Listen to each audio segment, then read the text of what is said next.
ആ ലിസ്റ്റ് ഒന്നുകൂടി കേക്കട്ടെ. Dining table. പൂപ്പരുത്തി മതി, 2000 ഓ നിൽക്കും. പൂപ്പരുത്തി. അവിടെ ഈട്ടി തന്നെ വേണം. 25,000. Sofa set. ചൂരല് മതി. റെപ്രസെന്റേറ്റീവിന് ഇരിക്കാനില്ല, യമുനയ്ക്കാ. കുഷൻ തന്നെ വേണം, കുതിച്ചു പോകണം. അതിന് കുതിരപ്പുറത്ത് കയറിയാ പോലെ. തമാശകള കൂട്ട്. 25,000. ബ്രിഡ്ജ്. പാലോ അതും വേണോ? അവർക്ക് നടന്നു വന്നാ പോരെ? അതല്ലെന്ന്, തണുപ്പിക്കുന്ന ഒരു സാധനം ഇല്ലേ? Fridge 9,000. T V. Black and white പോരെ? കളർ തന്നെ വേണം. 10-20 അടി നീളം വേണം. 10-20 അടി നീളോ? ഇഞ്ചായിരിക്കും. ഇഞ്ച്. ഒയറില്ലാത്ത ഫോൺ, അതൊരെണ്ണം മതി. മൊബൈൽ. മൊബൈല്. ഒയറില്ലാത്തോണ്ട് വില കുറവായിരിക്കും. ഇനി അയ്യോ, ഇനി മടക്കല്ലേ, ഒടിഞ്ഞു.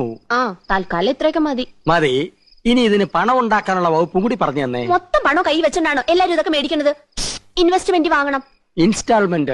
അതെങ്കിൽ അത്, അല്ലെങ്കിൽ കടം വാങ്ങണം. പലിശ കൊടുക്കണമെന്നല്ലേ ഉള്ളൂ. നോക്ക്, നിസ്സാരമായിട്ട് തള്ളരുത്. ഇത് നമ്മുടെ പ്രസ്റ്റീജ് ഷൂസാ. എന്തു പറയണെന്ന്